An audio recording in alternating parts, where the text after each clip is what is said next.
ang pinakamadali sa sobrang dami ng isda sa Escalbo.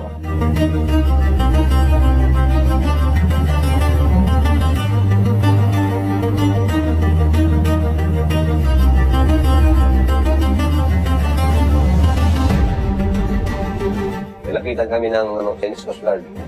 Kapag hindi madala nila sa sinyas, hindi nila madala sa tao, binawasan ang kanong dala nila.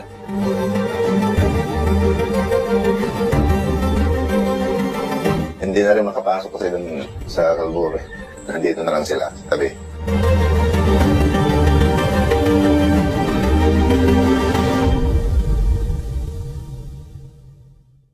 Hinarang na mga barko ng Asahan na raw ang mas madalas na presensya.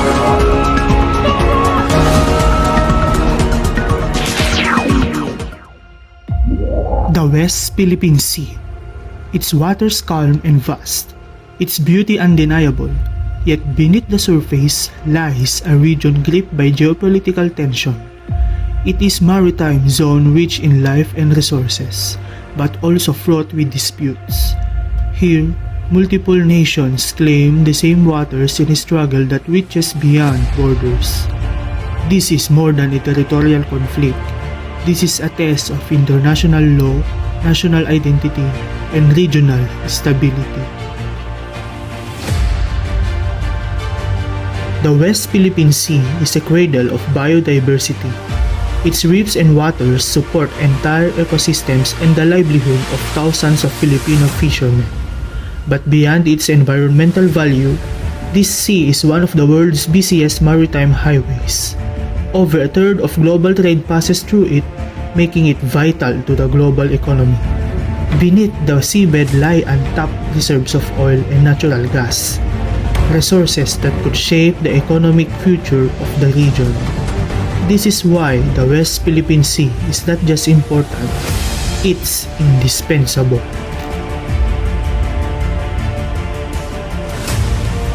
At the center of the issue are competing claims.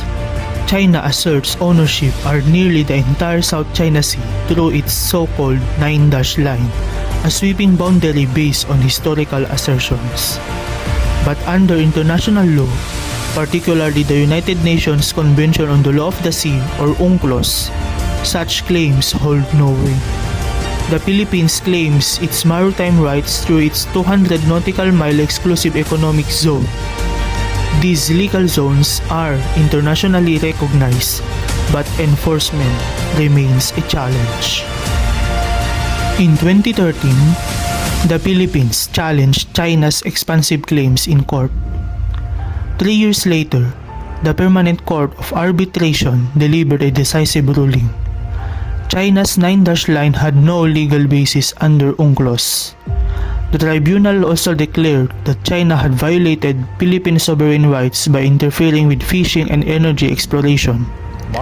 It was a legal and diplomatic victory for the Philippines and for the principle of rules-based order. But China rejected the ruling, and its activities in disputed waters have only intensified. To many, these water mean livelihood. But to those who claim it unjustly, they mean power. Here in our exclusive economic zone, it's more than geography. It's life, history, and rights. They are not just pirates. They are typical bully state. They are trying to justify this aggressive, unlawful, and barbaric action just because they have the capability to do it.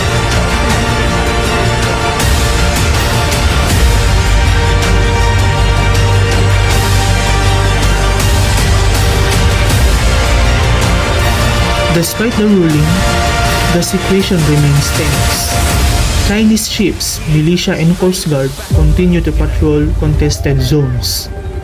Filipino fishermen report being harassed, blocked, and even threatened at sea. Meanwhile, the Philippines increases patrols but faces a vastly superior naval presence. It is an ongoing struggle, one fought not just in courtrooms but in open waters. In South China Sea, The world is watching. The United States and its allies conduct freedom of navigation operations, reinforcing international law. Japan, Australia, and other nations have called for respect of the 2016 ruling. Within ASEAN, The call for dialogue continues, but a unified front remains difficult. Each nation has its own interests and diplomacy, while ongoing remains fragile. The Philippines faces a dilemma. How can it protect its maritime rights without escalating conflict?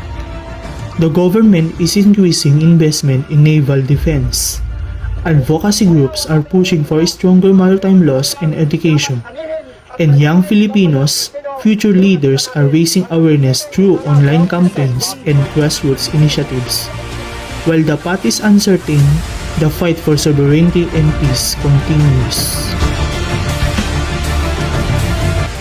The West Philippine Sea is not just a resource. It is a reflection of identity, resilience, and national pride.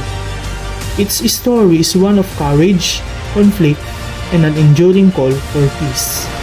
And as long as waves meet our shores, the duty to defend our waters must continue. Let us seek resolution, not through power alone, but through unity, law, and truth.